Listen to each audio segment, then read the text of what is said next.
Hello everyone, मैं हूं शुभम चक्रवर्ती। स्वागत है आप सभी का the Chakravarti theatre group YouTube channel पर। आज नवरस के टॉपिक पे हम डिस्कस करेंगे हास्य रस।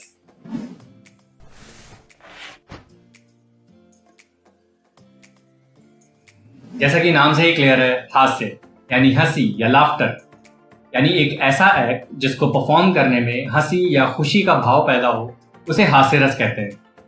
हास्य रस की परफॉर्मेंस या कॉमेडी परफॉर्मेंस अलग अलग तरीकों से परफॉर्म की जा सकती है।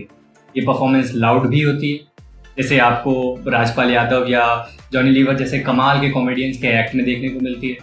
इस तरह की परफॉर्मेंस में बॉडी जेस्चर्स और मूव्स को एग्जैजरेट और एम्फसाइज करके प्रेजेंट किया जाता है। ये परफॉर्मेंस सेटल और नेचुरल भी हो सकती है।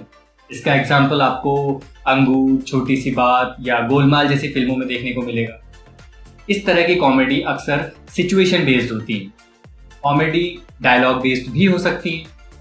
डायलॉग बेस्ड कॉमेडी में एक्टर को डायलॉग की डिलीवरी और बोलने के तरीके पर ध्यान देना होता है।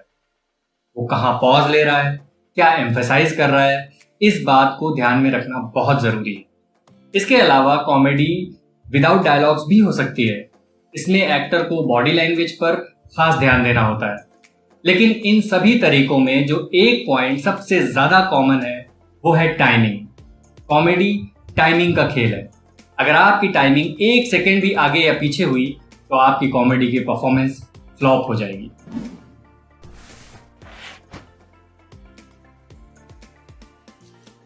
कई एक्टर्स कॉमेडी की परफॉर्मेंस में या किसी कॉमेडी सीन को डिजाइन करने के लिए अपने चेहरे को बहुत बिगाड़ते हैं या अपनी बॉडी लैंग्वेज में अटपटे से जेस्चर्स यूज करते हैं ताकि वो अपने कैरेक्टर को और फनी बना सकें। लेकिन ये तरीके अक्सर सक्सेसफुल नहीं होते और उसका रीजन है क्योंकि एक्टर्स ये समझ नहीं पाते कि कैरेक्टर किसी भी हालत में रियल लगना चाहिए।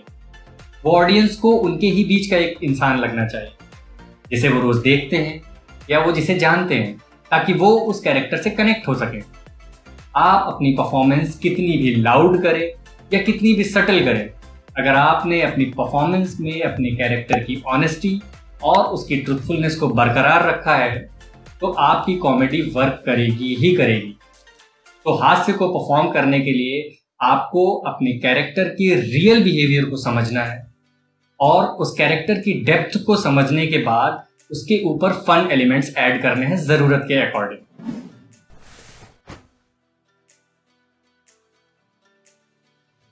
कई बार ऐसा भी होता है कि एक एक्टर अपने कैरेक्टर को बहुत अच्छे तरीके से डिजाइन करता है, उसमें फन एलिमेंट्स भी डालता है, लेकिन फिर भी वो अपनी परफॉर्मेंस में उतना अच्छा इम्पैक्ट नहीं बना पाता या वो अच्छा लाफ्टर जनरेट नहीं कर पाता। तो इसका रीजन है टाइमिंग। देखिए, हर एक्टर का परफॉर्म करने का अपना एक तरीका होता है और हर पंचलाइन की अपनी एक टाइमिंग होती है। अगर उस टाइमिंग में जरा सा भी मिसमैच होता है तो आपकी पंचलाइन फ्लॉप हो जाती है। इसलिए एक्टर को अपनी परफॉर्मेंस में अपने जोक्स को या अपनी पंचलाइन को परफेक्ट टाइमिंग के साथ डिलीवर करना चाहिए।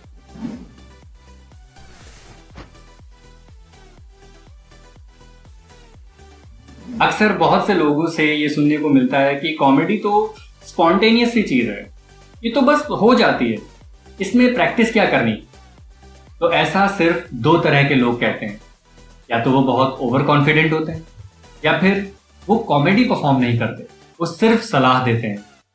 आपने ये तो सुना होगा कि कॉमेडी बहुत मुश्किल काम है, लोगों को हंसाना बहुत मुश्किल होता है, लेकिन इसका मतलब ये नहीं है कि ये किया नहीं जा सकता। अगर आप सही तरीके से प्रैक्टिस करें तो कुछ भी किया जा सकता है। थिएटर में एक कॉमेडी परफॉर्मेंस को तैयार करने के लिए हर मूव, हर डायलॉग और हर पंचलाइन पर कई बार काम होता है, महीनों तक रिहर्सल चलती है, तब जाकर एक स्मूथ और स्ट्रॉन्ग परफॉर्मेंस निकल कर बाहर आती है। चार्ली चैपलिन ने अपने एक एक्ट में 2 आलू को फोक में फंसाकर एक डांस का सीन परफॉर्म किया था और वो सीन इतना स्मूथ था कि देखने में लग रहा था जैसे वो आलू खुद नाच रहे हों। ये परफॉर्मेंस जितनी स्पॉन्टेनियस और स्मूथ दिख रही है, इसके पीछे कई बार की हुई प्रैक्टिस है जो उसे इतना स्मूथ बना रही है। इसलिए एक एक्टर को अपनी परफॉर्मेंस से पहले प्रैक्टिस जरूर करनी चाहिए।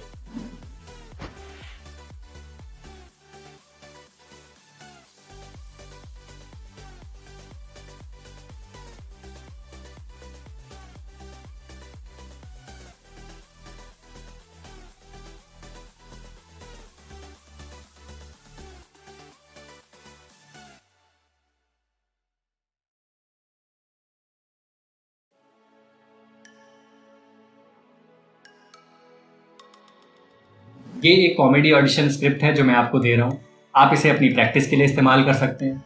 इसके अलावा अगर आपको कोई डाउट है तो नीचे कमेंट सेक्शन में पूछ सकते हैं। अगर आप अपनी परफॉर्मेंस पे रिव्यू चाहते हैं तो अपने वीडियो को रिकॉर्ड करके द चक्रवर्ती थिएटर ग्रुप के फेसबुक, इंस्टाग्राम या ट्विटर में किसी एक पर मुझे मैसेज कर सकते हैं। मैं पूरी कोशिश करूंगा कि आपको जवाब दे सकूं। मिलते हैं अगली वीडियो में, तब तक के लिए keep practising, keep performing. Thank you.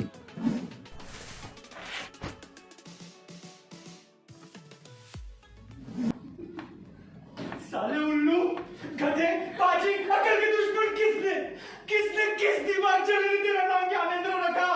जी मेरे पिता ज्ञानोदय जी। अब अगर तेरे मुंह से ज्ञान का एक भी शब्द निकले, ये डंडा देख। हाँ सर। ये डंडा तेरे चला गया यहाँ से। और सुन, दोबारा नट खोलते हुए दिखा तो इनकाउंटर कर दूंगा। चला जा।